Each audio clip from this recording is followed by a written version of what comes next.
The candle had burned down to almost nothing, and still Elena Whitmore did not move from her father's side. Outside the small cottage window, rain tapped against the glass like fingers asking to be let in. Inside, the only sound was her father's breathing, slow and uneven, each breath sounding like it might be the last one he ever took. "Elena," he whispered, and she leaned closer so she would not miss a single word. His hand, thin and cold, found hers on the blanket. "There is something I must ask of you before I go." "Don't speak of going, father," she said, though her voice cracked as she said it. "You are only tired. You will feel stronger in the morning." Edmund Whitmore smiled, but it was the smile of a man who knew better than to believe comfortable lies, even the ones told out of love. "We both know that is not true, my dear, and I would rather spend what time I have left telling you the truth than pretending otherwise." Elena pressed her lips together and nodded, blinking back tears she had promised herself she would not let him see. She had been strong for 3 months now, since the illness had first taken hold of him, and she was not about to stop being strong in what might be his final hours. "I need paper," Edmund said, "and ink. There is a letter I must write, and my hands are no longer steady enough to hold a pen properly." Elena rose from the chair beside his bed and crossed the small room to the writing desk that had belonged to her mother, long since passed. She found paper, ink, and a quill, and brought them back, along with a small wooden board to rest the paper on. "Tell me what you wish to say, and I will write it for you," she said, settling back into the chair. Edmund closed his eyes for a long moment, gathering whatever strength remained in him. "Address it to my brother, Lord Julian Whitmore, of Ashford Hall." Elena's hand paused above the paper. She had heard her father speak of his brother perhaps 3 times in her entire life, always with a tightness in his voice that suggested old wounds never fully healed. She had never met her uncle. She did not even know what he looked like. "Father, I did not know you had kept in contact with him." "I have not," Edmund admitted.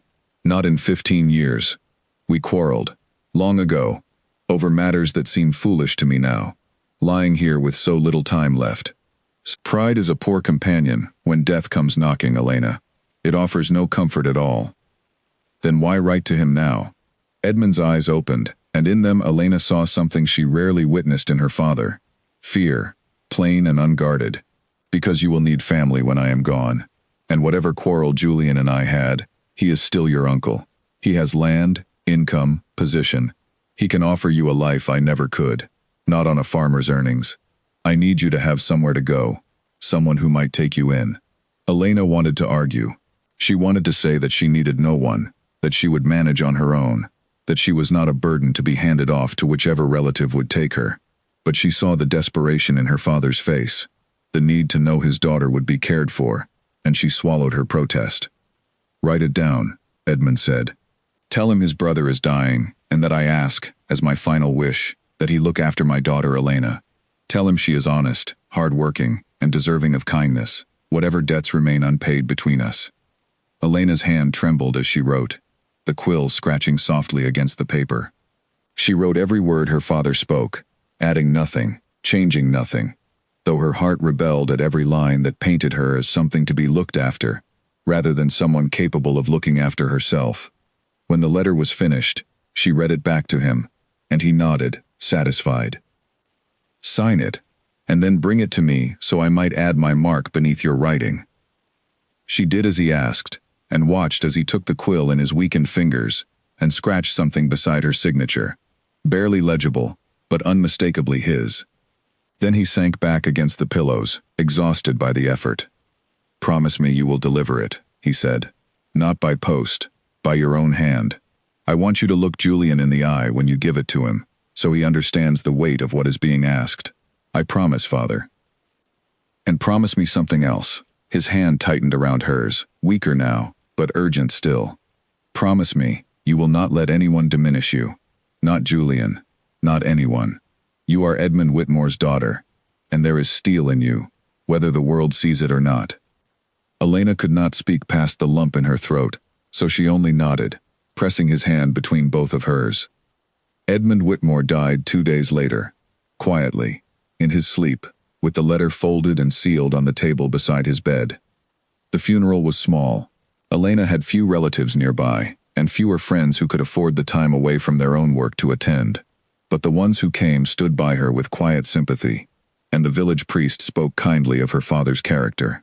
Elena stood through the entire service with dry eyes, though inside she felt as though something essential had been carved out of her chest. It was only that night, alone in the cottage, that suddenly felt far too large and far too empty, that she allowed herself to weep.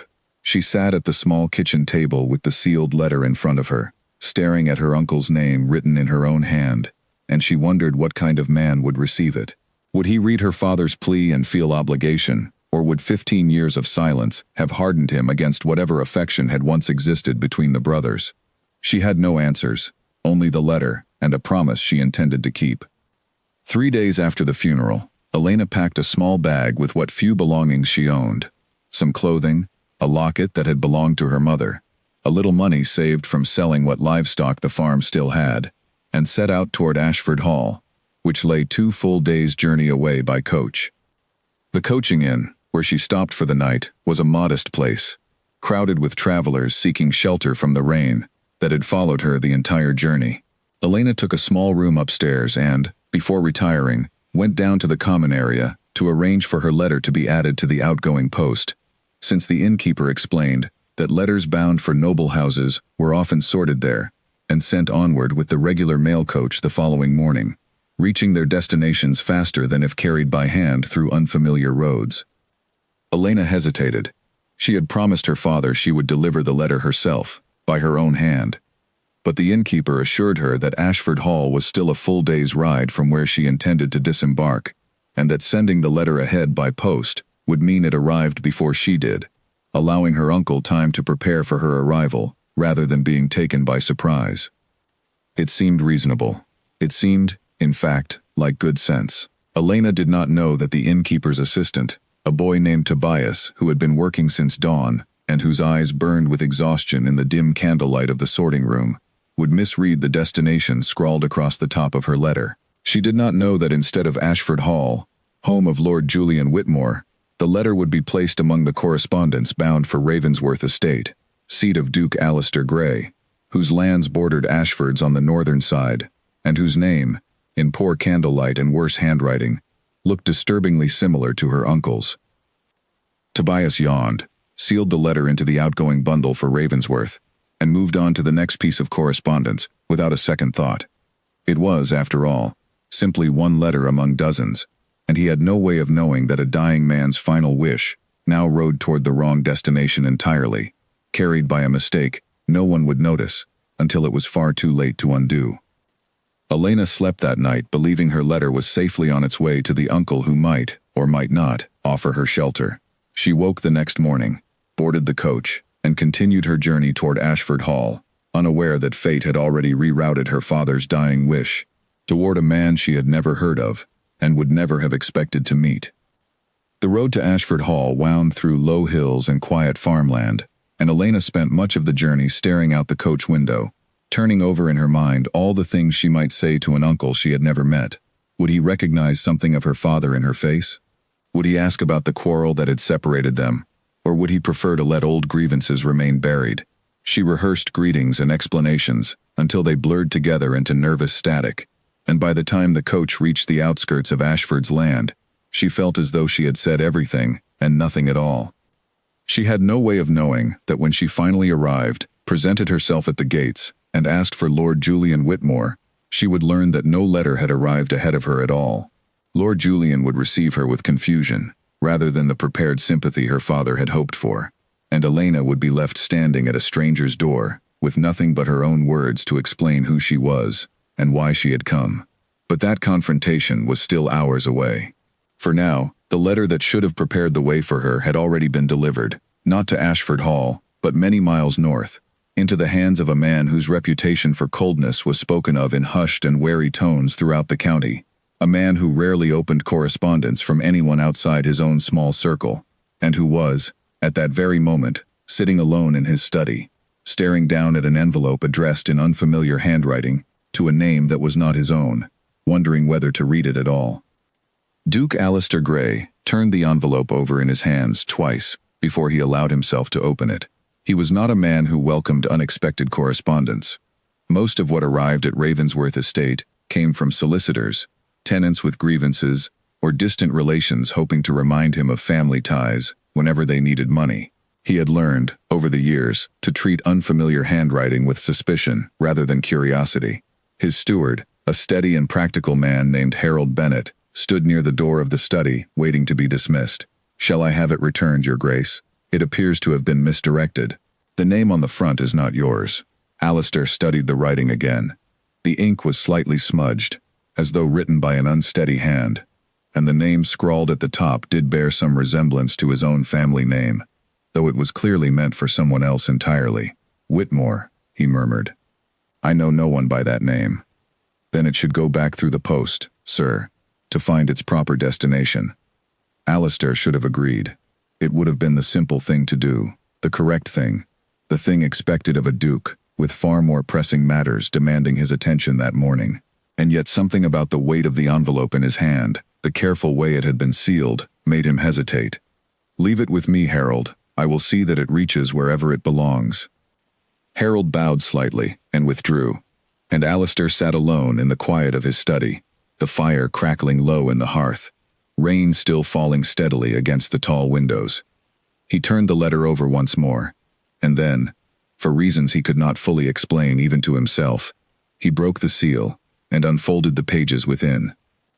The handwriting inside was different from the address on the front, smaller and neater, clearly written by someone younger and steadier of hand, though the words themselves carried the unmistakable weight of having been dictated by someone else, someone whose voice had likely grown faint even as the words were being set to paper. "My dear brother," the letter began, and Alistair's brow furrowed, because he had no brother, and the letter was plainly not his to read. But he kept reading anyway, drawn forward by something he could not name.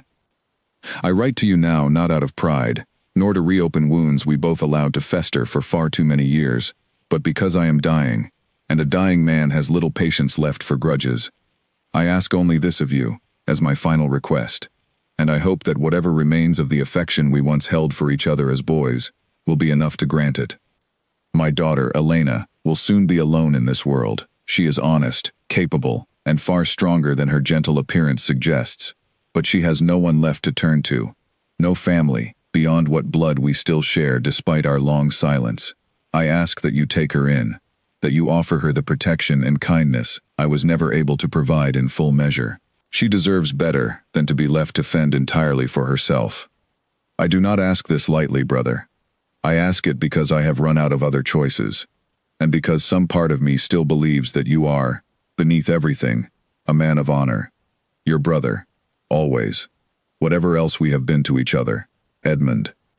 Beneath the letter's closing lines, a second, smaller signature had been added, Elena Whitmore, along with a final scrawled mark that could only have been made by a hand too weak to write anything more legible. Alistair sat perfectly still for a long moment after he finished reading, the paper resting on his knee, the fire popping softly in the silence. He had opened a letter that was never meant for him, and yet the words inside had struck something in him he had not expected to feel, a raw, aching familiarity that had nothing to do with the stranger who had written it, and everything to do with his own past. Years ago, before he had become the cold and distant figure the county now whispered about, Alistair had a younger sister. Her name had been Cecilia, and she had been gentle and full of light in ways he had never quite managed to be himself. When their parents died in quick succession, leaving Alistair to inherit the title and all its burdens at far too young an age, he had been consumed by responsibility, by estate matters, by the endless demands of a dukedom thrust upon him before he was ready. He had told himself, at the time, that he was working to secure her future, that every hour spent buried in ledgers and correspondence was an hour spent protecting her inheritance, her position, her comfort. He had not noticed, until it was far too late, that what Cecilia needed was not security, but presence. She had grown lonely in the vast, cold halls of Ravensworth, neglected not through cruelty, but through his own blindness, his own conviction that duty mattered more than attention. By the time he realized how far she had drifted from him, she was gone, not dead, but married hastily to a man Alistair had never approved of, moved across the country, and lost to him in every way that mattered except blood. She wrote to him rarely now, and when she did, her letters carried a formal coldness that broke something in him every time he read them. He had spent years since then wondering if there had been some other path, some moment where he might have chosen differently, might have set aside his ledgers long enough to notice his sister's loneliness before it swallowed her whole. He had found no answer, only the quiet, persistent ache of a mistake that could not be undone. And now here, in his hands, was a letter never meant for him, describing another young woman left alone in the world, another daughter who needed someone to notice her before it was too late. Alistair rose from his chair and walked to the window, watching the rain streak down the glass. He told himself the sensible course was clear.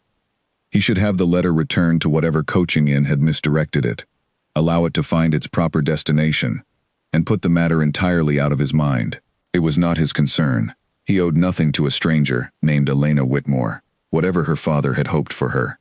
And yet, he thought of Cecilia, of the years he had lost through inattention, of the ache that never quite faded no matter how much time passed. He thought of a young woman somewhere in the county, likely already grieving, likely already frightened about what her future held, entirely unaware that the letter meant to secure her safety had gone astray. He could not say, even to himself, why the decision came so easily once he allowed himself to consider it. Perhaps it was guilt over Cecilia. Perhaps it was simple restlessness, a hunger for purpose that his ordinary duties no longer satisfied. Perhaps it was something else entirely, something he would not understand until much later. He returned to his desk, took up a fresh sheet of paper, and began to write instructions to Harold Bennett. Find the Whitmore girl, discover where she has gone, and bring her to me. When Harold read the note some hours later, he stared at it for a long moment, certain he had misunderstood his employer's meaning. The Duke of Ravensworth, a man who had turned away distant cousins seeking favors, who rarely extended hospitality even to those with legitimate claims upon his attention, was now instructing his own steward to track down and summon a complete stranger, a young woman with no connection to the family whatsoever, based entirely on a letter that had been sent to him by mistake. "Are you certain of this instruction, Your Grace?" Harold asked, standing once more in the study doorway, the note trembling slightly in his hand. "I am certain," Alistair said, though his voice carried none of the cold certainty Harold was accustomed to hearing from him. There was something else beneath it, something uncertain and searching, though the Duke would never have admitted as much aloud. "Find her, Harold, whatever it costs, whatever effort it requires. I want her found and brought here before another day passes, if it can be managed." Harold bowed, though confusion still lined his features, and withdrew to begin making inquiries. He did not understand his employer's sudden interest in a stranger's affairs, but he had served the Grey family long enough to know that when the Duke's voice carried that particular note of quiet resolve, questioning him further served no purpose. Alistair remained alone in his study long after Harold departed, the letter still resting on his desk, Elena Whitmore's careful handwriting visible beneath her father's dictated words. He did not yet know what he intended to do once she arrived, only that some instinct buried deep within him, some old wound reopened by a stranger's grief, refused to let the matter rest. For the first time and longer than he could remember, Duke Alistair Grey felt something stir in him that was not duty, not obligation, but something closer to purpose, and he had no idea, as the rain continued to fall outside his window, how completely that single misdirected letter was about to change the careful, controlled life he had built for himself. Harold Bennett spent the better part of 2 days tracing the origins of the misdirected letter. He began at the coaching inn, where the mail had been sorted, questioning the innkeeper and eventually the exhausted young assistant named Tobias, who went pale when he realized the mistake he had made and stammered an apology that Harold waved aside impatiently. What mattered was not the apology but the information, and Tobias, eager to atone for his error, provided every detail he could remember about the young woman who had brought the letter herself the night before it went astray. From the innkeeper, Harold learned that a young woman, matching the description in question, had continued on toward Ashford Hall, seeking her uncle, Lord Julian Whitmore. Harold rode there directly, arriving at Ashford's gates just as evening settled over the fields, and requested an audience with the household steward, explaining only that he carried an urgent matter concerning a young woman named Elena Whitmore. What he learned at Ashford Hall complicated matters considerably. Lord Julian Whitmore, it turned out, had indeed received a young visitor, claiming to be his niece, but the encounter had not gone as Edmund Whitmore might have hoped.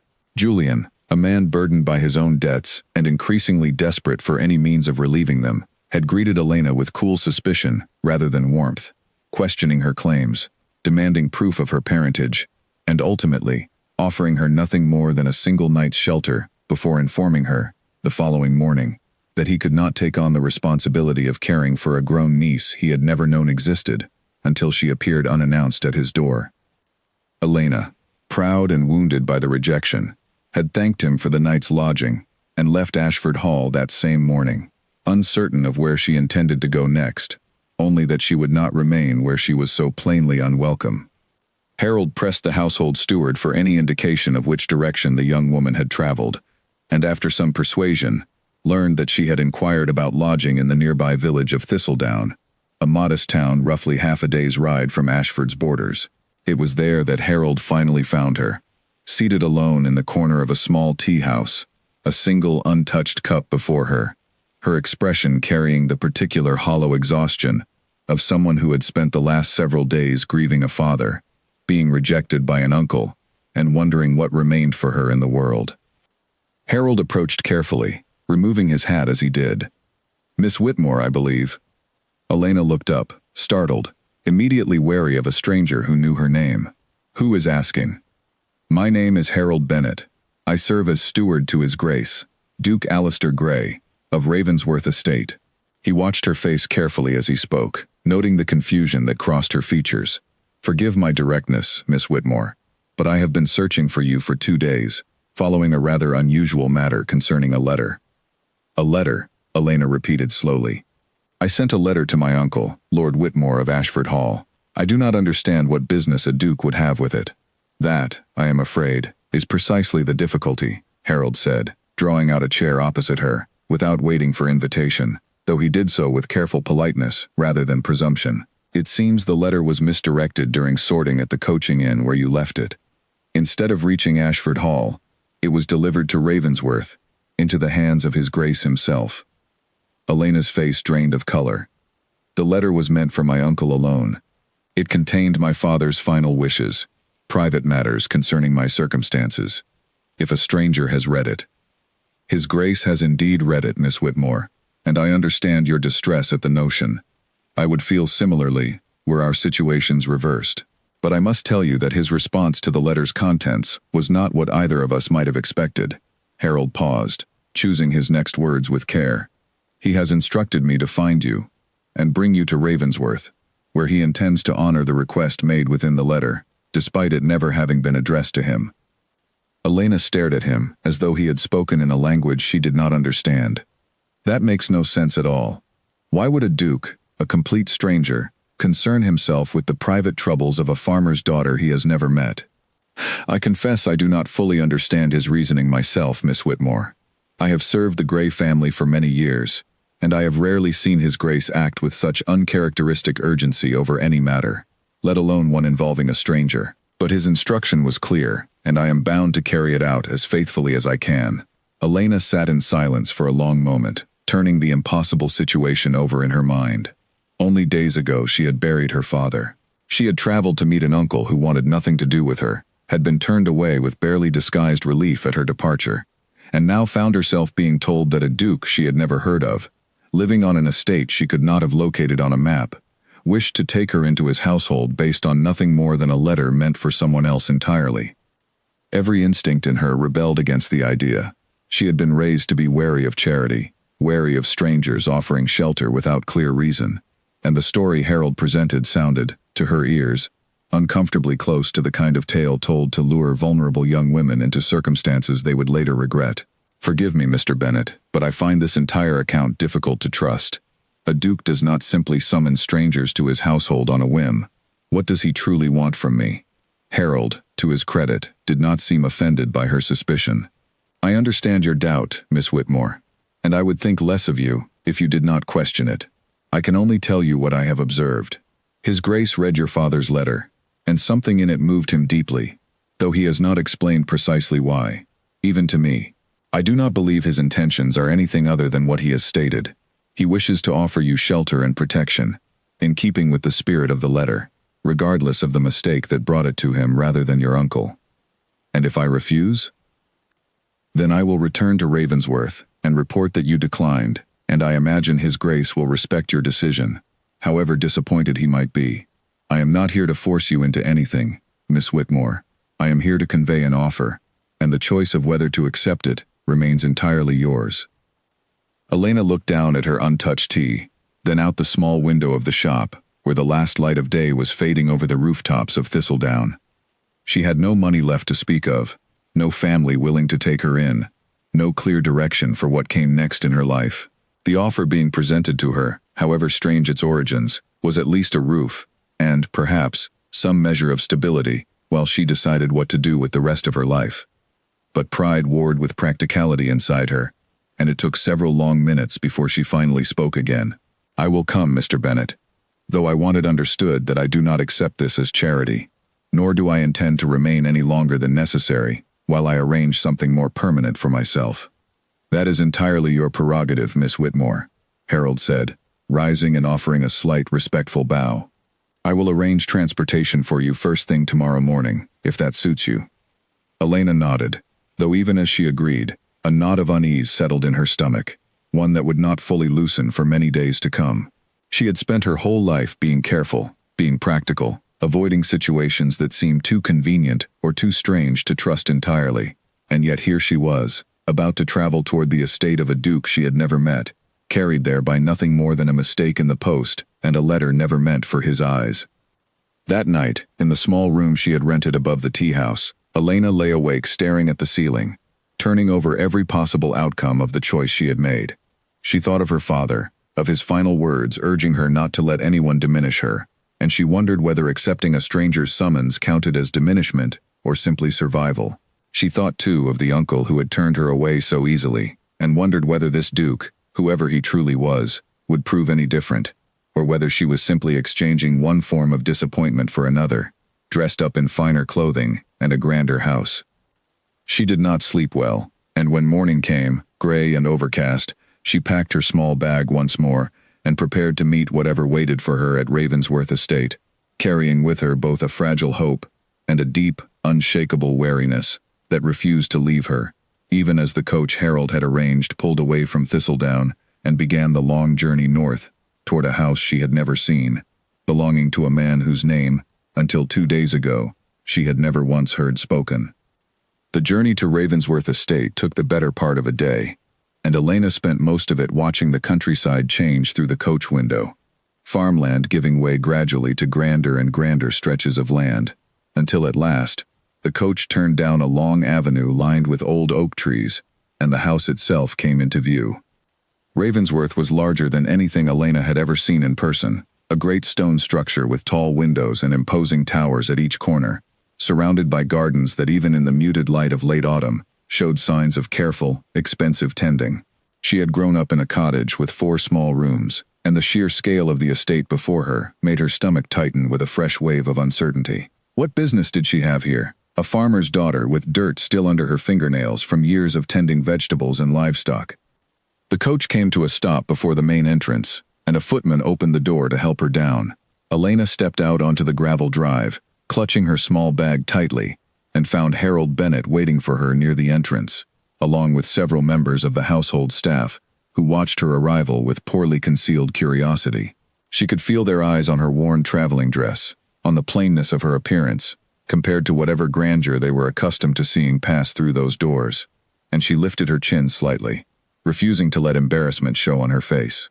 "Miss Whitmore," Harold said, greeting her with a respectful nod. "Welcome to Ravensworth. His Grace has asked to receive you directly, if you are not too fatigued from the journey."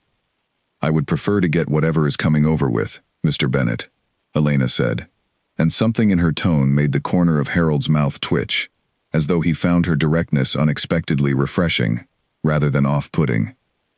He led her through a grand entrance hall, past portraits of stern-faced ancestors, and along corridors, lined with polished wood and thick carpets that muffled her footsteps entirely, until they arrived at a set of tall double doors, which Harold opened to reveal a study, bathed in the warm light of a fire, burning low in the hearth. Duke Alistair Gray stood near the window, his back to the door, and for a moment, Elena simply stared at him, taking in the tall, straight-backed figure silhouetted against the gray afternoon light. When he turned to face her, she found herself studying features that were sharp and serious, dark eyes that regarded her with an intensity she had not expected, and an expression that gave away almost nothing of what he might be thinking. "Miss Whitmore," he said, his voice low and measured. "Thank you for coming." Elena straightened her shoulders, determined not to be intimidated by the grandeur of the room, or the composed authority of the man standing before her. "I confess I did not come entirely of my own free will, Your Grace. I came because I had few better options, and because your steward assured me my letter had reached you by mistake, and that you intended to honor its contents despite that mistake. I would like to understand why." Alistair's expression shifted slightly, something almost like respect flickering across his features at her bluntness. "A fair question, and one you deserve an honest answer to." He gestured toward a chair near the fire, and after a moment's hesitation, Elena took it, though she sat rigidly, unwilling to fully relax in a stranger's home. Alistair remained standing, as though he too felt some need to keep his guard raised. "Your letter was misdirected during sorting at a coaching inn," he began. "It was meant for your uncle, Lord Julian Whitmore, but through some error in the handwriting or the sorting itself, it arrived here instead, addressed to me. I nearly had it returned unread, as would have been the proper course. Instead, I opened it and read my father's private request to a man he had not spoken with in 15 years, Elena said, unable to keep the edge from her voice. "Words meant for my uncle's eyes alone." "Yes," Alistair admitted, without excuse or deflection. "I have no defense for that. Beyond curiosity, I did not resist quickly enough. But having read it, I found myself unable to simply set it aside and forget what it contained. Your father wrote of a daughter, left alone in the world, deserving of protection and care. That circumstance had denied her. Whatever quarrel existed between him and your uncle, the request itself struck me as one worth honoring, mistake or not." Elena studied him carefully, searching his face for some hint of deception, some indication that his motives were less honorable than his words suggested. She found none, only a strange, guarded sincerity that unsettled her more than outright falsehood would have. "Forgive me, Your Grace, but strangers do not typically extend such generosity to other strangers without some benefit to themselves. What is it you hope to gain from taking in a farmer's daughter you have never met?" Something flickered across Alistair's face then, quick and unguarded before he composed himself again. "I had a sister once," he said quietly. "Cecilia. I was so consumed with the duties of my title, after our parents died, that I failed to notice how lonely she had become in this house. By the time I understood what my inattention had cost her, she had already drifted far beyond my reach. I have lived with that failure for a long time, Miss Whitmore, and when I read your father's letter, I saw in it an opportunity, however small, to do differently what I failed to do before. That is the truth of my reasoning, whether you choose to believe it or not." Elena said nothing for a long moment, turning his words over in her mind. There was something in the rawness of his admission that felt entirely unlike the polished excuses she might have expected from a man of his position. Whatever else was true about Duke Alistair Gray, she did not think he was lying to her now. "I appreciate your honesty, Your Grace," she said finally, "but I must tell you plainly that I do not intend to remain here as an object of your guilt, nor as a substitute for the sister you feel you failed. I am not her, and I will not be treated as though I might somehow correct a mistake that has nothing to do with me." Alistair's expression sharpened slightly, though not with anger. If anything, he looked almost startled by her forthrightness. "That is not my intention, Miss Whitmore, and I apologize if my explanation suggested otherwise. I offer you shelter and protection because your father asked for it, and because I believe it is the right thing to do, given the circumstances. Nothing more is expected of you in return. And how long do you intend for this arrangement to last?" "As long as you require it, or as long as you wish to remain. Should you find other circumstances more to your liking, whether through employment, marriage, or reconciliation with your uncle, you are free to leave whenever you choose. I make no claim on your future, only an offer of safety in the present." Elena studied him a moment longer, weighing his words against the deep wariness that had settled into her since her father's death, since her uncle's rejection, since every certainty in her life had been upended within the span of little more than a week. She did not fully trust this arrangement, did not fully trust the man standing before her, however sincere his words appeared. But she also recognized, with the same practical clarity her father had always praised in her, that she had precious few alternatives, and that whatever discomfort came with accepting a stranger's charity was preferable to the uncertainty of striking out entirely alone, with no resources and no protection. "I will stay," she said at last, "for now. But I expect to be treated as a guest, not a charity case, and I intend to find some way of earning my keep rather than simply accepting your generosity without contribution." A faint, almost imperceptible smile touched the corner of Alistair's mouth, there and gone so quickly, Elena nearly missed it. "I would expect nothing less from Edmund Whitmore's daughter, Miss Whitmore. Harold will see that you are shown to your rooms and that anything you require is provided. Please, rest tonight. We can discuss the particulars of your stay further once you have had time to settle in." Elena rose from her chair, still uncertain, still guarded, but carrying with her a small, reluctant flicker of something that might, with time, grow into trust.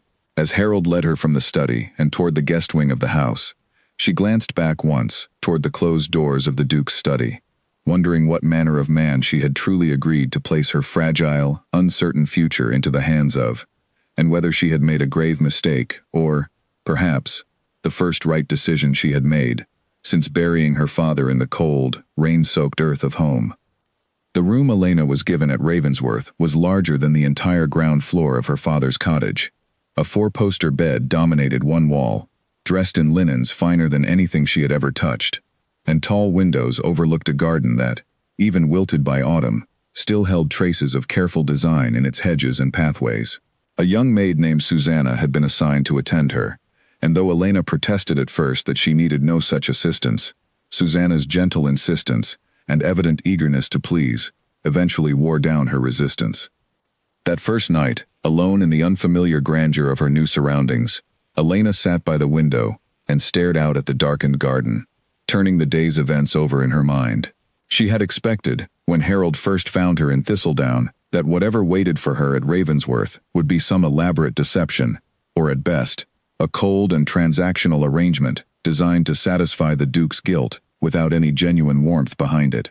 Instead, she had found a man whose sincerity, however guarded, seemed entirely at odds with the reputation Harold had inadvertently revealed to her during the coach ride north. He was different before, Harold had said, when Elena pressed him gently for more information about his employer. Warmer, more given to laughter, before his parents passed, and the title fell to him so young.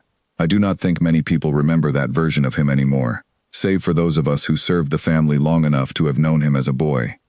Elena found herself thinking of that comment often over the following days, as she settled tentatively into the rhythm of life at Ravensworth.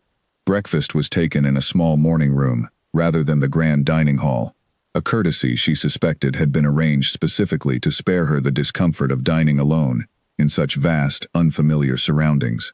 She often found Alistair there as well, though their conversations remained stiff and formal at first, each of them testing the boundaries of an arrangement neither fully understood. It was nearly a week into her stay before the first real crack in that formality appeared. Elena had taken to walking the gardens each morning, partly out of habit from her old life, where movement and fresh air had always cleared her mind, and partly because the confines of the house, however beautiful, still felt suffocating in their unfamiliarity. On this particular morning, she found Alistair already outside, standing near a stone bench beneath a bare oak tree, staring at nothing in particular, with an expression of quiet, private sorrow that he clearly believed himself alone to indulge. "Forgive me," Elena said, nearly turning to leave before he noticed her. "I did not mean to intrude." "You are not intruding, Miss Whitmore." Alistair's voice carried none of the guarded formality she had grown accustomed to hearing from him indoors. "I often come out here in the mornings. It is quieter than the house, and quieter still than my own thoughts most days." Elena hesitated, then, against her better judgment, approached and stood near the bench, though she did not sit uninvited. "May I ask what troubles you this morning, Your Grace, or would that be overstepping?" Alistair glanced at her, something almost surprised in his expression, as though he had not expected genuine curiosity rather than polite deflection. "I received a letter from my sister yesterday, Cecilia, the first in nearly 6 months." He reached into his coat pocket and withdrew a folded paper, though he made no move to show it to her, simply held it, as though its weight alone were significant. It is formal, distant, exactly the sort of letter one might write to a business acquaintance rather than a brother. I find myself reading it over and over, searching for some warmth I know is not there, and each time I fail to find it, I am reminded again of everything I failed to give her when it might have mattered. Elena, without quite deciding to do so, found herself sitting on the bench after all, close enough to offer quiet company without crowding him. My father used to say that guilt is a poor companion, because it convinces you the past can still be changed, if only you feel badly enough about it. But it cannot be changed, Your Grace. Only the future can. Alistair looked at her then, really looked, in a way that made Elena suddenly aware of how close they sat, how unguarded the moment had become without either of them quite intending it. Your father sounds as though he was a wise man. He was a good man, Elena said softly. Wisdom, I think, came to him mostly through hardship rather than natural inclination. But yes, he understood a great many things that most people spend a lifetime failing to learn. They sat together in silence for a while after that, the cold morning air settling comfortably between them, rather than awkwardly. And when Alistair finally rose to return indoors, he offered Elena his hand to help her up from the bench, a small courtesy that felt, in that moment, far more significant than its simplicity suggested. Over the following weeks, such moments multiplied slowly, each one chipping away at the careful walls both of them had built around themselves. Elena discovered that Alistair, despite the cold reputation that clearly preceded him throughout the county, possessed a dry, understated wit that emerged unexpectedly during their morning conversations, and a genuine curiosity about her life before Ravensworth that never once felt like pity or condescension. She told him, in pieces over several mornings, about her childhood on the small farm, about her mother's early death, and the years that followed of her father working himself steadily thinner to keep them fed and sheltered, about the quiet contentment she had found in simple things, tending vegetables, mending clothes, reading whatever books occasionally passed through their small village. Alistair listened with an attentiveness that surprised her, asking questions that revealed genuine interest rather than the polite indifference she had expected from a man of his position toward the mundane details of a farmer's life. In turn, Alistair spoke, slowly and with visible difficulty at first, about his own childhood before his parents' deaths, about the warmth that had once existed in Ravensworth's halls before duty, and grief transformed the house into something colder and more formal. He spoke of Cecilia as a child, full of laughter and mischief, and of the guilt that had calcified in him over the years since her marriage and departure, guilt he had never spoken of aloud to anyone else in the household. Elena found herself, somewhat to her own surprise, beginning to look forward to these mornings, to the particular quality of Alistair's attention when he listened to her speak, to the small, rare smiles that occasionally broke through his usual composure. She told herself, repeatedly, that this was simply the natural result of two lonely people finding unexpected companionship in each other's company, nothing more significant than that.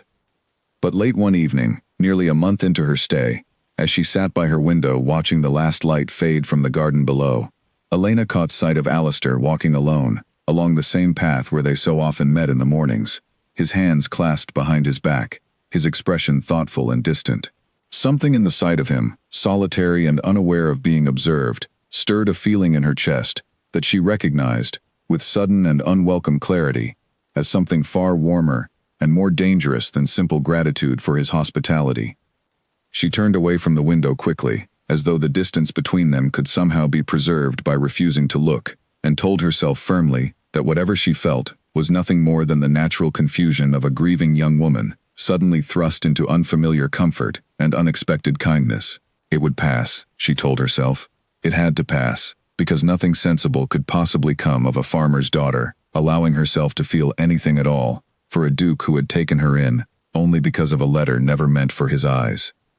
She did not yet know how thoroughly that careful reasoning would soon be tested, nor how quickly the fragile peace she had found at Ravensworth was about to be threatened by a visitor from her past, who had no intention of allowing her to remain there undisturbed. The weeks that followed brought a rhythm to Ravensworth that Elena had not expected to find in a house so grand and formal. She began assisting with small tasks around the estate, first out of restlessness and a genuine dislike of idleness, And later, because she discovered she had a talent for organizing the household accounts that even Harold Bennett grudgingly admitted was sharper than his own. She spent afternoons in the small library reviewing ledgers, correcting minor errors in the tenant records, and suggesting adjustments to the estate's modest charitable distributions that Alistair, when shown the results, accepted with genuine appreciation, rather than the polite indulgence she had half expected. "You have a mind for this sort of work," he told her one afternoon, standing over her shoulder as she pointed out a discrepancy in the harvest accounts that had gone unnoticed for nearly 2 years. "Most people find these figures tedious, beyond bearing. My father kept careful records of everything, even when we had little enough to record," Elena said. "I suppose I learned the habit from watching him, and later, from managing what remained after he grew too ill to manage it himself." Alistair said nothing for a moment, only watched her with an expression she was beginning to recognize, though she still refused to name it clearly, even in the privacy of her own thoughts. "Ravensworth is fortunate to have you, then, however briefly your stay may last." The words carried a weight neither of them acknowledged directly, though Elena felt them settle somewhere deep in her chest. A quiet acknowledgement that the arrangement between them had shifted from mere charity into something far less easily defined. It was not only in quiet moments of shared work that the distance between them dissolved. Elena discovered, gradually, that the household staff had begun to speak of her with a warmth that surprised her. No longer the wary curiosity that had greeted her arrival, but genuine fondness born of her willingness to work alongside them, rather than hold herself apart as a guest above such concerns. Susanna, her maid, confided one evening while helping her prepare for bed that she had never seen the Duke smile so often as he had in the weeks since Elena's arrival. "He was different before, miss, if you don't mind my saying so. Quieter, colder, kept mostly to himself except for matters of business. The staff used to say the old Duke, his father, was warmer by far, and that something in young Master Alistair died along with his parents. But lately, I don't know, it's as though something's come back to life in him." Elena had brushed the comment aside at the time, insisting that whatever change Susanna perceived had nothing to do with her. But the observation lingered in her mind regardless, returning to her thoughts at unexpected moments throughout the following days. The turning point, when it came, arrived not through any grand gesture or dramatic confession, but through a small, unremarkable evening that somehow revealed more than either of them had intended. A sudden autumn storm had rolled in during dinner, thunder rattling the windows and rain lashing against the glass with such force that the household staff moved quickly to secure shutters and check for leaks throughout the great house. Elena, restless and unable to settle after the meal concluded, wandered toward the library, seeking the comfort of books and quiet rather than the confinement of her room. She found Alistair there already, seated near the fire with a book open on his lap that he did not appear to be reading, his attention instead fixed on the storm raging beyond the windows. "I did not expect company," he said, though he made no move to send her away, instead gesturing toward the chair opposite his own. "Nor did I," Elena admitted, settling into the offered seat. "Storms always made my father restless as well. He used to say the noise reminded him of arguments long past, though he never explained precisely which arguments he meant. Perhaps the quarrel with your uncle," Alistair suggested quietly. "Perhaps." Elena watched the firelight flicker across his features, the sharp lines of his face softened somehow by the warm light and the late hour. "I confess, I still do not fully understand what drove them apart. My father spoke of it so rarely, and always with such careful vagueness, that I never learned the particulars." "Some quarrels do not require particulars to leave lasting scars," Alistair said. "Cecilia and I never truly quarreled, not in the way siblings sometimes do, and yet the distance between us now feels no less permanent for the absence of any single dramatic cause. Sometimes silence and neglect do more damage than open conflict ever could." Elena studied him for a long moment, weighing whether to speak the thought that had been forming in her mind for weeks now, ever since that first morning in the garden, when she had glimpsed the raw grief beneath his composed exterior. "You still have time to mend things with her, Your Grace. She is not lost to you entirely, only distant. Distance can be closed, given enough patience and honesty. You speak as though it were simple." "I do not think it simple at all," Elena said. "But I think it possible, which is more than can be said for some losses. My father is gone now, truly and irrevocably. And there is no letter I might write, no visit I might pay, that would ever bridge that particular distance again. Your sister is still living, still capable of reading whatever words you might choose to send her, however imperfect or overdue those words might be. That is not nothing, Your Grace. That is, in fact, everything. Something shifted in Alistair's expression then, a kind of quiet resolve settling over the grief that had lingered there moments before. You have a way of seeing clearly through matters I have spent years avoiding, Miss Whitmore. Perhaps it is easier to see clearly into another's troubles than one's own, Elena said softly. I have had a great deal of practice lately, avoiding my own uncertain future, by focusing instead on yours. Alistair laughed then, a low, genuine sound that Elena realized with some surprise she had never actually heard from him before. Not truly. Not without the careful restraint that colored nearly everything else about his manner. The sound of it did something strange and unwelcome to her chest, a warmth spreading through her that she recognized, with sudden and undeniable clarity, as far more than simple fondness for a kind host. I will write to her, Alistair said finally, still smiling faintly. Properly, this time. Not the stilted formalities we have exchanged for years now, but something honest, however difficult that honesty might prove to write. I am glad, Elena said, and meant it entirely. They sat together for a while longer, as the storm gradually softened outside, their conversation drifting into easier, gentler territory, touching on books they had both read, small memories of childhood, quiet observations about the household staff that made them both laugh more than once. It was, Elena would later reflect, one of the most genuinely comfortable evenings she had spent since her father's death, and precisely because of that comfort, precisely because of how naturally her guard had lowered in Alistair's company, she found herself deeply unsettled once she finally retired to her own room that night. She lay awake long after the storm had passed entirely, staring at the canopy above her bed, forced finally to confront the feeling she had been carefully avoiding naming for weeks. She cared for him, not merely gratitude for his hospitality, not merely the natural fondness born of shared circumstance, but something deeper and more dangerous, something that had no reasonable place in the life of a farmer's daughter, taken in by a duke through nothing more than an accident of misdirected correspondence. It was a foolish feeling, she told herself firmly. Foolish and impractical, and almost certainly doomed to bring her nothing but heartache, given the vast gulf of position and circumstance that separated them. And yet, try as she might throughout that long, sleepless night, she could not convince herself to feel it any less strongly, nor could she summon any genuine desire to be free of it, however unwise it surely was. She did not yet know that her uncle, Lord Julian Whitmore, having learned through his own inquiries where his niece had gone, was already making plans of his own, plans that would soon threaten the fragile peace and growing affection that had taken root at Ravensworth, and force Elena to choose, far sooner than she was prepared for, exactly what she was willing to risk for the life she had unexpectedly begun to build within those walls. Lord Julian Whitmore arrived at Ravensworth on a gray afternoon, nearly 6 weeks after Elena had first taken up residence there, announced by a footman who seemed uncertain whether the visitor's claim of family connection to Miss Whitmore warranted immediate admittance or careful scrutiny.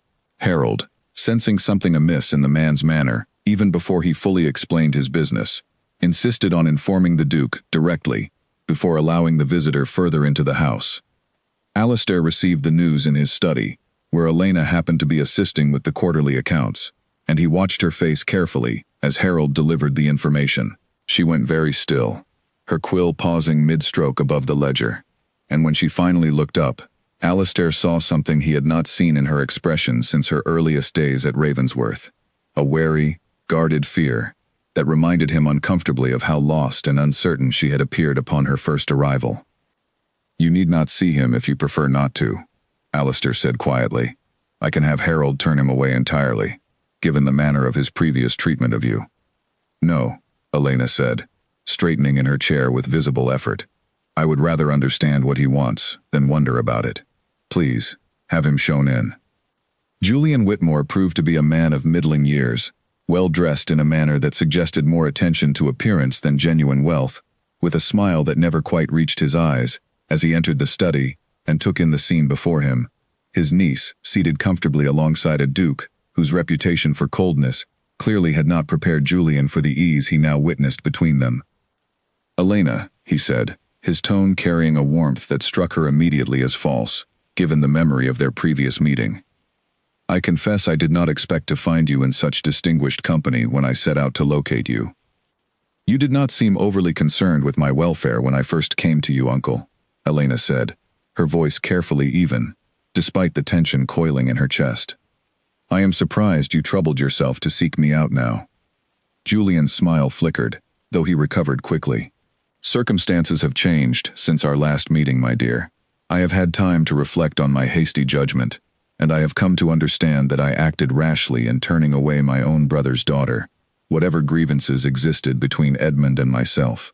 I have come to make amends, and to offer you the home and protection I should have extended when you first arrived at Ashford." Alistair, seated nearby, said nothing, though Elena could feel the careful attention with which he observed her uncle, weighing every word, for whatever truth or falsehood it might contain. "That is a generous offer, uncle," Elena said carefully, "though I confess I find myself curious what has changed so significantly in these past weeks to inspire such a reversal of your earlier position." Julian's composure slipped, just slightly, before he recovered it once more. "Can a man not simply come to regret his own poor judgment, Elena, without ulterior motive attached to the regret?" "He can," Elena said, "though experience has taught me to examine such sudden regrets rather carefully before accepting them at face value." It was Harold, arriving with a folder of documents he had quietly gathered during the brief interval since Julian's arrival was first announced, who provided the clarity the conversation had been circling without quite reaching. "Forgive the interruption, Your Grace, Miss Whitmore, but I took the liberty of making some inquiries once I learned of Lord Whitmore's approach toward the estate, given the circumstances of his earlier treatment of Miss Whitmore." He handed the folder to Alistair, who reviewed its contents with a darkening expression, before passing it wordlessly to Elena. The documents revealed, in careful detail, the true state of Julian Whitmore's finances, debts accumulated over several years of poor investments and worse habits, creditors growing increasingly impatient, and, most damningly, a recently arranged marriage contract that would see Julian's remaining debts settled in exchange for control over whatever modest inheritance Elena might claim as Edmund Whitmore's sole surviving heir, an inheritance that included a small parcel of farmland whose value, though modest, would be sufficient to satisfy Julian's most pressing creditors if properly claimed and sold under his guardianship. Elena read through the documents with growing horror, understanding at last the true purpose behind her uncle's sudden reversal. He had not come seeking to make amends for his earlier cruelty. He had come because he had discovered, through whatever channels desperate men used to track such things, that claiming guardianship over his niece would provide access to resources he desperately needed to save himself from ruin. "You came here to use me," Elena said, her voice trembling now with anger rather than fear. "Not to offer me shelter or family, but to claim whatever remains of my father's estate for your own debts."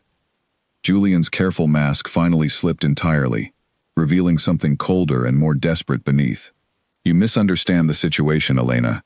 As your only living relative, I have every legal right to serve as your guardian, and to manage whatever inheritance you might claim, until you reach an age or circumstance that allows independent management of your own affairs. This is not theft. It is simply the natural order of family obligation." "The natural order," Alistair said, speaking for the first time since Julian's arrival, his voice carrying a cold authority that made even Julian's confidence waver slightly, "would suggest an uncle who cared for his niece's welfare before discovering financial benefit in claiming her.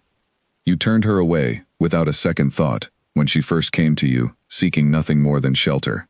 I find it difficult to credit any sudden transformation into concerned guardianship now, particularly given the documents my steward has just provided. This is a family matter, Your Grace, and not one that concerns you, whatever arrangement exists between yourself and my niece." "It concerns me a great deal," Alistair said, rising from his chair, "given that Miss Whitmore currently resides under my protection, and given that I have no intention of allowing her to be claimed by a man whose only interest in her welfare extends precisely as far as the debts he hopes her inheritance might settle." Julian's composure cracked further under the weight of Alistair's steady, unwavering opposition. You have no legal standing to prevent a rightful guardian from claiming his ward, Your Grace, whatever protection you believe yourself to be offering. Perhaps not, Alistair admitted. But I have considerable resources, considerable legal counsel at my disposal, and considerable patience for pursuing whatever course proves necessary to ensure Miss Whitmore's well-being is genuinely protected, rather than exploited by a relation who has already demonstrated precisely how little her welfare truly matters to him. Elena, watching this exchange unfold, felt something shift inside her chest, a fierce and unexpected gratitude mingling with something else, something warmer and more complicated, that she did not yet trust herself to examine too closely in the moment. But beneath both feelings ran a stronger current still, a recognition that whatever protection Alistair offered, whatever legal battles he might be willing to wage on her behalf, the choice of her own future still belonged, fundamentally, to her alone. "Uncle," she said, rising to her feet and facing Julian directly, drawing on every ounce of the steel her father had always insisted lived within her, however the world chose to see her.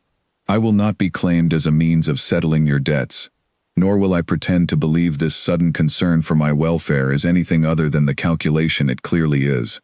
I am grateful, in some strange way, that you have shown me so plainly what manner of man you are, because it spares me the trouble of ever wondering again whether I might have found a place within your household worth having. I will remain here, at Ravensworth, under whatever protection His Grace is willing to extend, and I would ask that you leave now, and not return."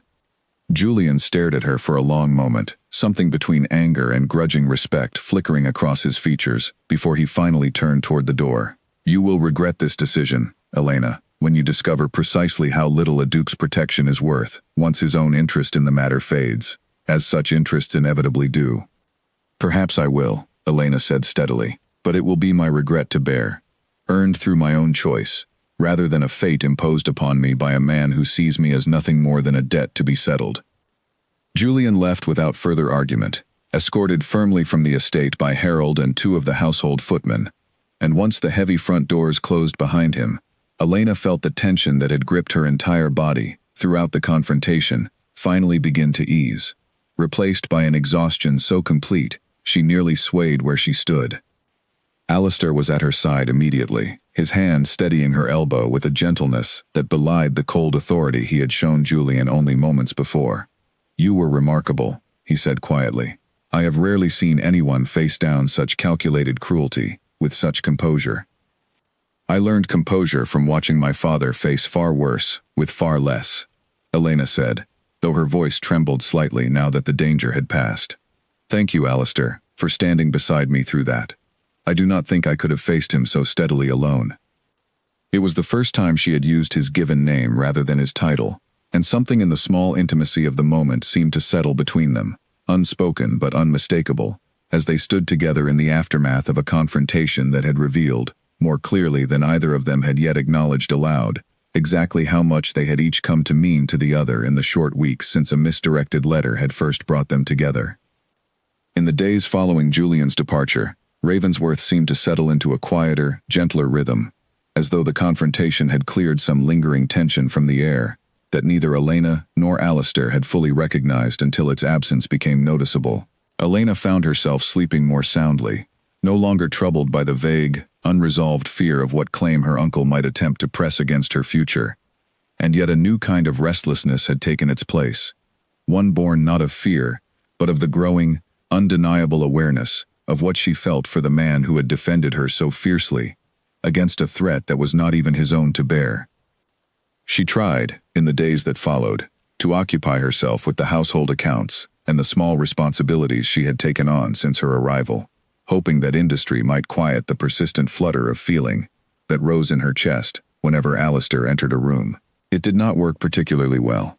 She found herself watching for him at breakfast, listening for his footsteps in the corridor outside the library, feeling a small, private thrill whenever their morning walks in the garden extended longer than either of them strictly needed them to. Alistair, for his part, seemed similarly affected, though he masked it with the same careful composure that had defined him before Elena's arrival, betrayed only in small, unguarded moments, a lingering glance across the dinner table, an unnecessary excuse to seek her out in the library on some minor matter of estate business, that could easily have waited until morning. It was Harold, in the end, who first acknowledged aloud what both of them had been carefully avoiding. He found Elena alone in the garden one crisp morning, examining the last of the season's roses with the particular focused attention people often adopt when trying to avoid thinking about something else entirely. "Forgive my boldness, Miss Whitmore," Harold said, "but I have served this family for many years, and I have never seen His Grace as content as he has been these past weeks since your arrival. I would be remiss in my duty to the family if I did not observe that whatever exists between the two of you seems, to my eyes at least, to run considerably deeper than mere hospitality or gratitude." Elena felt her cheeks warm despite the cold morning air. "I do not know what you mean, Mr. Bennet." "I think you know precisely what I mean," Harold said, not unkindly. "I only wish to say that whatever hesitation either of you might feel, given the difference in your circumstances, need not be as insurmountable an obstacle as it may currently appear. His Grace has spent years building walls around himself, out of grief and guilt over his sister, and I have watched you, in the span of a few short weeks, accomplish what none of the rest of us managed in years of trying. That is not a small thing, Miss Whitmore, whatever your birth or fortune." Elena did not know quite how to respond to such directness from a man she had come to respect deeply during her time at Ravensworth, and so she simply thanked him quietly and returned to her contemplation of the roses, though Harold's words lingered with her long after he had gone. That evening, at dinner, Alistair seemed unusually distracted, picking at his food with none of his usual appetite, and when the meal concluded, he asked, somewhat hesitantly, whether Elena might join him in the study for a private conversation, a request that immediately set her heart racing, with a mixture of anticipation and nerves she could not fully explain. The study fire burned low when she arrived, and Alistair stood near the window, much as he had on the first day she arrived at Ravensworth, though the tension in his shoulders now spoke of something entirely different from the guarded caution of that earlier meeting. "I received a response from Cecilia," he said, without preamble, holding up a letter Elena recognized as having arrived only that afternoon. She wrote back, properly this time, in answer to the letter I finally sent her weeks ago, the one I promised you I would write. She says she would welcome a visit, that she has missed her brother more than her pride ever allowed her to admit in her earlier letters. "Alistair, that is wonderful news," Elena said, genuine warmth filling her voice. "I am so glad." "I owe that outcome entirely to you," Alistair said, turning to face her fully now.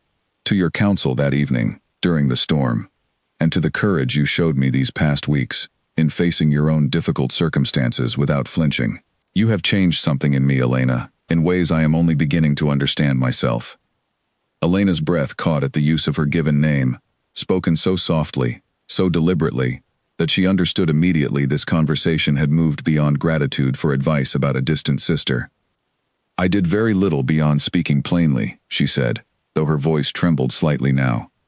"You did far more than that," Alistair said, closing the distance between them slowly, giving her every opportunity to step back if she wished it, though she found she had no desire to do so.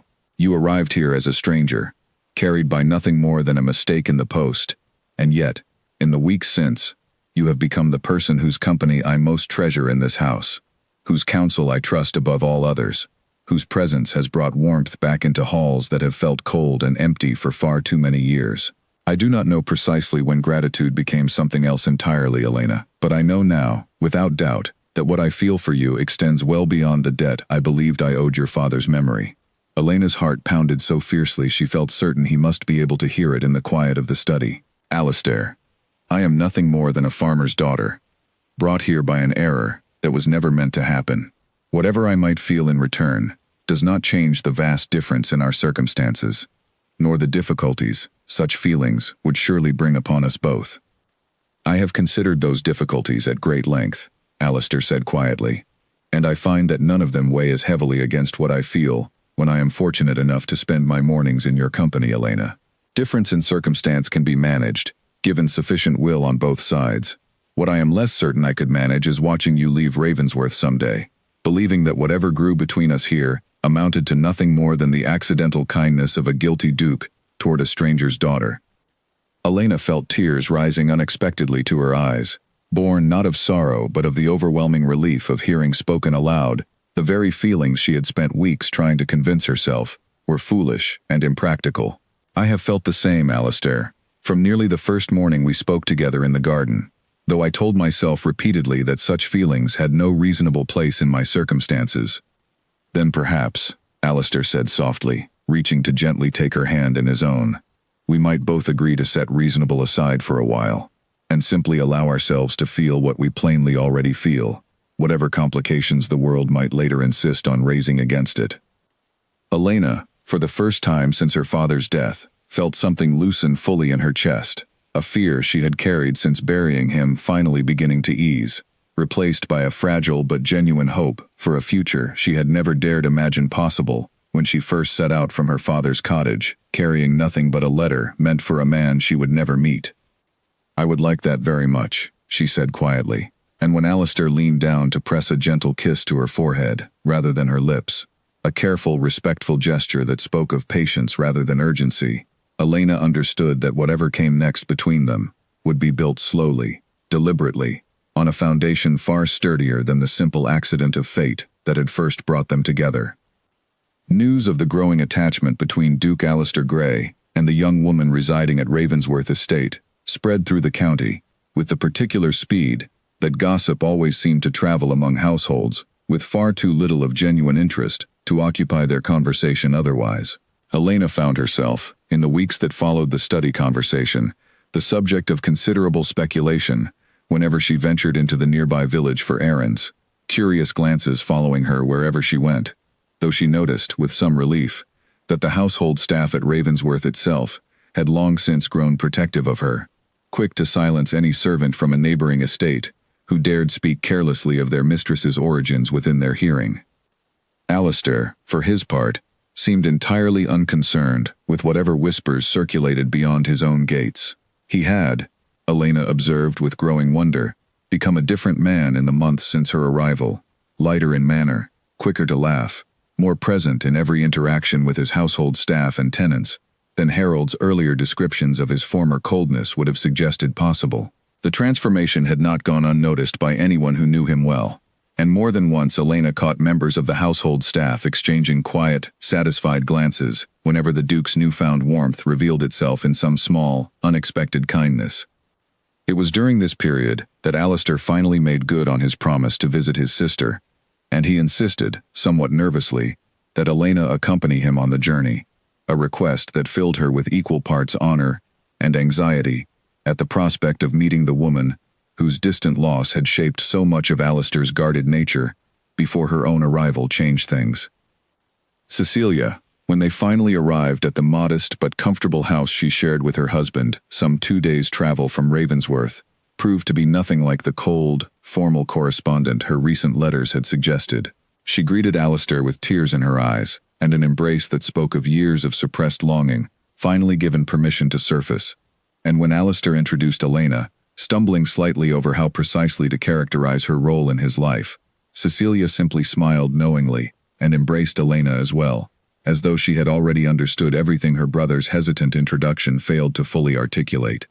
"You have brought him back to himself," Cecilia said quietly to Elena later that evening, while the two women sat together near the fire, while Alistair attended to some matter with Cecilia's husband in another room. "I have watched my brother grow colder and more distant for years, ever since our parents died, and left him with burdens far too heavy for a young man to carry entirely alone. I had begun to fear that whatever warmth once lived in him had been buried too deeply to ever fully recover. But the man who arrived at my door today, the one who embraced me without hesitation and spoke of feelings he would never have admitted to a year ago, that is the brother I remember from our childhood, the one I feared I had lost forever. I have done very little beyond simply being present," Elena said, though she felt a warmth in her chest at Cecilia's words that she could not entirely dismiss. "Presence is not a small thing, Miss Whitmore," Cecilia said, "particularly to a man who has spent so many years convinced that presence itself was a luxury he could not afford, given the weight of his responsibilities. I am grateful to you, more than I know how to properly express, for whatever it is you have done to remind him that warmth and duty need not stand in opposition to each other." The visit stretched across several days, filled with quiet reconciliation between brother and sister, old wounds slowly beginning to heal through patient conversation, and shared memory, and by the time Alistair and Elena finally departed for the return journey to Ravensworth, something had visibly settled between the siblings that had been absent for years, a genuine warmth restored, that neither of them had believed possible only months before. On the journey home, as their coach rattled along the familiar roads back toward Ravensworth, Alistair took Elena's hand in his own and held it quietly for a long while, watching the countryside pass by the window without speaking. "Thank you," he said finally, "for insisting I write to her properly, all those weeks ago, and for standing beside me these past days, as I finally found the courage to face what I had avoided for so long. I do not think I would have managed it without you, Elena." "You would have found your way to her eventually," Elena said gently.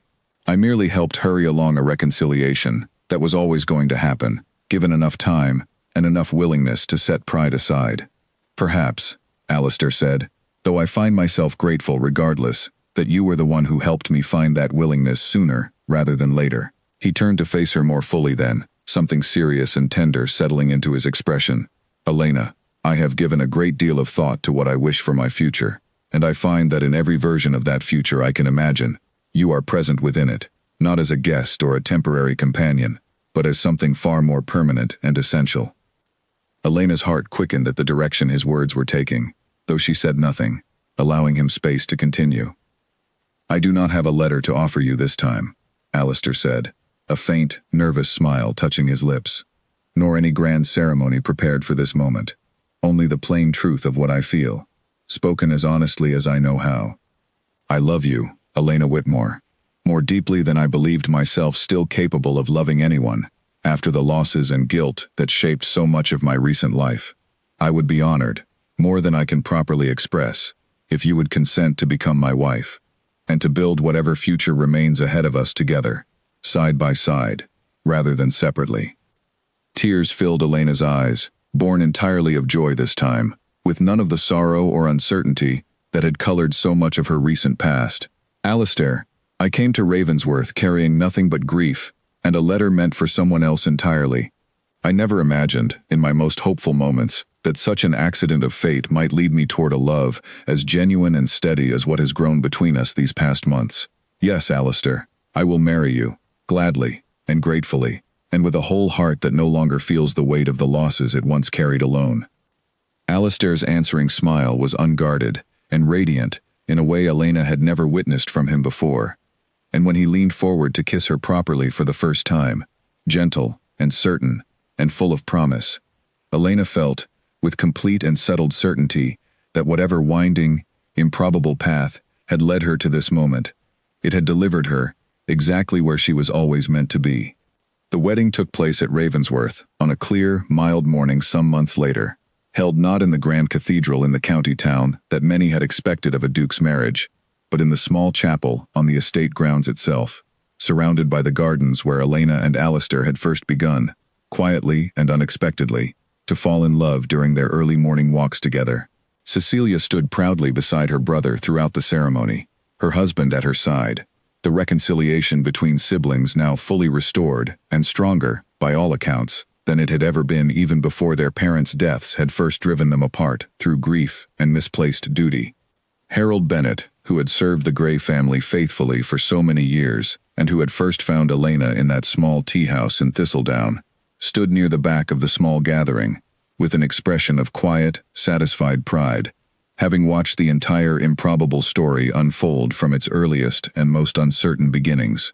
He would tell the story often in later years, to anyone within the household who cared to listen, of how a single misdirected letter, sorted incorrectly by an exhausted innkeeper's assistant on a rainy autumn evening, had somehow managed to deliver exactly the right person to exactly the right household, despite every reasonable expectation suggesting the outcome should have been nothing but confusion and disappointment.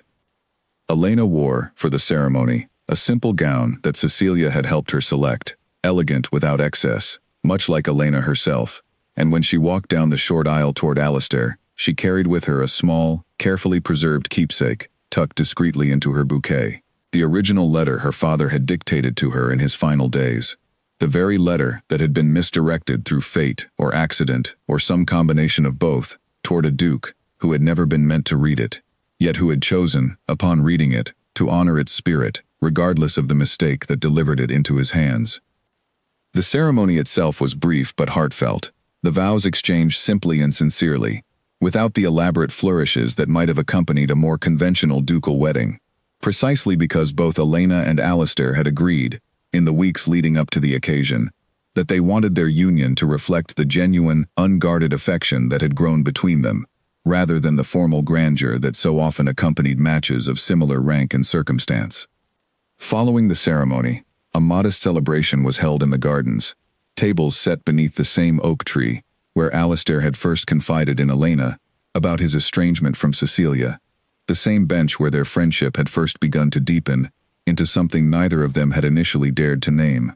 Household staff mingled freely with the small gathering of invited guests, a reflection of the genuine warmth that had returned to Ravensworth in the months since Elena's arrival, warmth that extended now not merely to the family itself, but to everyone who called the estate home. Late in the afternoon, as the celebration began to wind down, and guests started their departures back toward their own homes and estates, Alistair found a quiet moment to draw Elena aside, leading her by the hand toward the same garden bench where their friendship had first taken root. "Do you remember?" he asked, settling beside her as the late sun cast long shadows across the grass. "The first morning we spoke here, when I told you about Cecilia, and you told me that guilt was a poor companion because it convinced a person that the past could still be changed." "I remember," Elena said, leaning contentedly against his shoulder. "You looked at me as though I had said something entirely unexpected." "You had," Alistair admitted, "though I did not fully understand at the time how much that single conversation would come to mean to me, nor how thoroughly you would go on to change the entire course of my life in the months that followed." He reached into his coat and withdrew a small folded paper, one Elena recognized immediately as a careful copy of her father's original letter, made at her request some weeks earlier, so that the fragile original might be preserved without risk of damage from frequent handling. "I have read this letter countless times since that first afternoon in my study," Alistair said quietly. "Your father asked, in his final hours, that whoever received his plea offer his daughter protection and kindness in his absence. I have tried, every day since you arrived at Ravensworth, to honor that request as fully as I know how, though I confess that somewhere along the way, protection and kindness grew into something far deeper and more permanent than either your father or I could have anticipated when this letter was first written." "I think," Elena said softly, "that he would be glad, wherever he is now, to know how thoroughly his final wish was honored, even by a man he never intended it to reach." "Then let us honor his memory properly," Alistair said, rising from the bench and offering his hand to help her up, "by building the life together that he hoped for you, filled with the protection and kindness he asked for, and with whatever love we are fortunate enough to continue discovering in each other as the years unfold before us." As they walked back toward the house together, hand in hand, the last light of the wedding day fading gently into evening, Alistair paused once more and turned to face her fully, a warm, unguarded smile lighting his features in a way that had become increasingly familiar to her over the months of their courtship, though it never failed to fill her chest with quiet joy each time she witnessed it. "Elena Whitmore," he said, though he corrected himself immediately with a soft laugh. "Forgive me. I suppose I must learn to call you differently now." "And what will you call me instead?"